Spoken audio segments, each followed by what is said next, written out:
Kia ora and welcome to this episode of The Image Austenite. I'm Frances Duncan, an author and the founder of the Jane Austen Society of Aotearoa, New Zealand. My co-host is Emma. Good evening. And today we are discussing Chapter 13 of Northanger Abbey by Jane Austen. In Chapter 13, the Thorpes attempt to stop Catherine walking with the Tilneys again. She thwarts them and meets the General. Catherine is firm and does the right thing.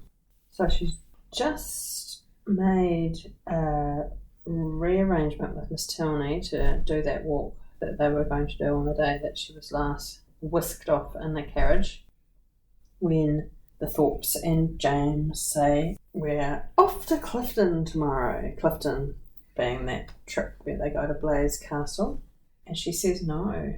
The Thorpes immediately go into that she must and should retract. They lay it on really thick. Well, Isabella, I'm your oldest friend for a good 3 weeks. Calling her in the most affectionate manner, addressing her by the most endearing names.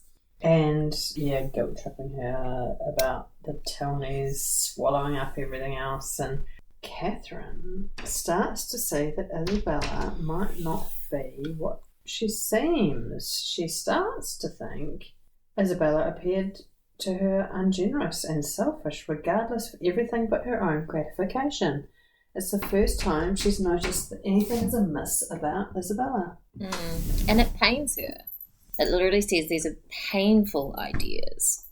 But she won't back down. She's going to do the right thing, and she's learned from the last time she was cornered into behaving badly to the Tilneys. This is the first time of her brothers openly siding against her. It made me think of Mansfield Park when Fanny Price refuses to be part of the play and Edmund, who the entire time has been like, "You're absolutely right, we shouldn't be doing this play," turns around and says, "Oh, come on, just do it." Because James has always been doing the right thing. Like, they have similar moral values. It makes sense as siblings. But it is very surprising for him to turn on her here. But he doesn't let Thorpe chase her, that's one thing. Yeah, but so disappointing for her that he is able to be swayed by basically an immoral argument. She feels herself to be in the right. This is the big thing. She's like, no, I'm reasonably sure what I'm doing is the correct thing. And so the dastardly John Thorpe does the most dreadful thing. So last time he was at this game, he lied outright and said that he'd seen the Tilneys going off in a different direction, and so they weren't coming for the walk. This time, he goes and cancels her appointment with Miss Tilney. Yeah, and she recalls the last time and doesn't want to say he lied last time. He may be mistaken again, perhaps. He led me into one act of rudeness by his mistake on Friday. She's not sure he's actually gone and talked to Miss Tilney. She does not trust him. They're actually physically holding her back. Isabella's holding one of her hands and John Thorpe is holding the other. They're restraining her. It is very inappropriate for a man to be holding her hand.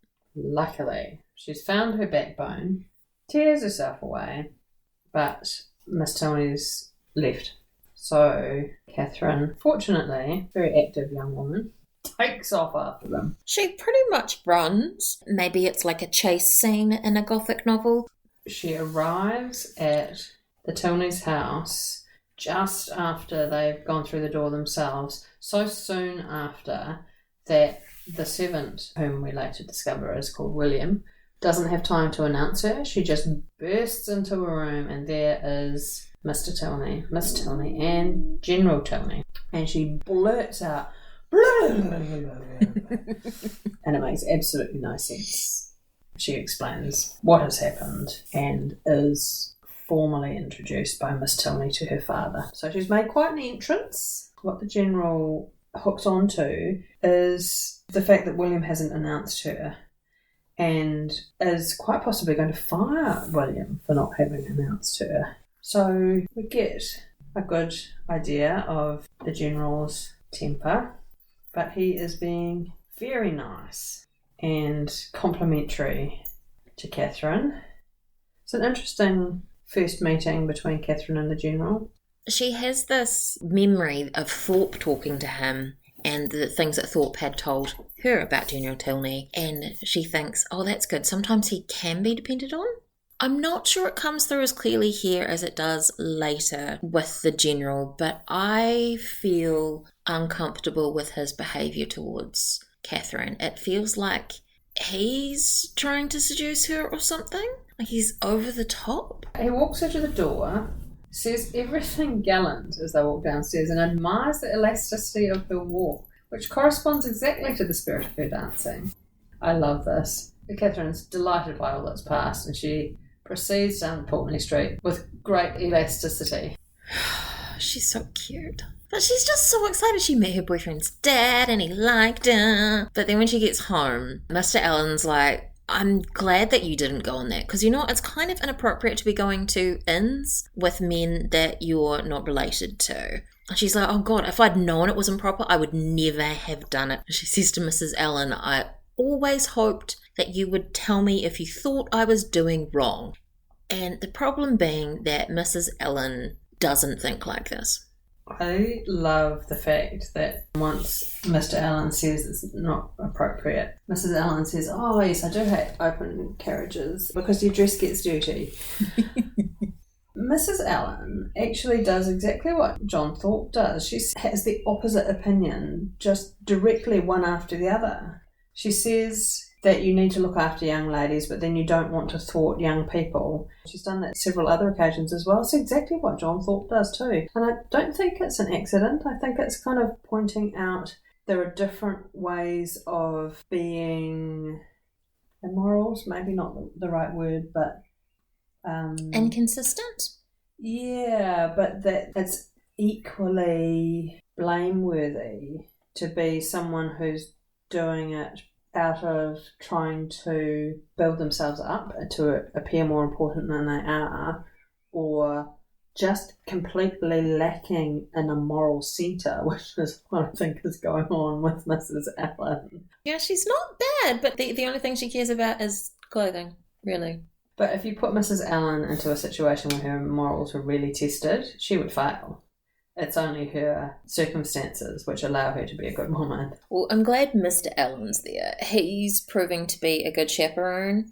When he thinks something's wrong, he will tell her. And he even gives good advice when she says, Isabella doesn't know, should I tell her? He's like, I don't think that you should. She's got her own mother and you'll just end up annoying them, basically. It's better not to interfere. Which is pretty impressive for a man who doesn't have his own children. I think it's really good advice. Mr. Allen doesn't appear terribly much, but he's pretty great. He's the solidness that you need that is lacking in Mrs. Allen. So she has, by her own firmness, saved herself from another social faux pas and most importantly, saved herself from sinking in the eyes of the Tilneys. It's feeling like the Thorpes are actively trying to ruin her relationship with the Tilneys. Do you think they're that broadly thinking? I just think they're only interested in their own pleasure and anything that gets in the way needs to be mown over. I mean, that could also be the case. If Catherine weren't so innocently honest, it would have damaged the relationship, but because she ran there and then she makes these eager declarations, they become friendly to her again. They can tell that she's agitated and she's upset at what has happened, and they don't think that she's purposely snubbing them. Yes, her sincerity is obvious, and that certainly appeals to them. I don't think she does herself any harm by being gauche, young and awkward. She's got a great line, which I think is really her moral compass. If I could not be persuaded into doing what I thought wrong, I will never be tricked into it. Catherine doesn't have a lot going on, but she's got really good morals. John Thorpe tries to compliment her at one point. I suppose it's not technically. He says that he's only going for the sake of driving her, and she has the best comeback that I think everybody should recall. That is a compliment which gives me no pleasure.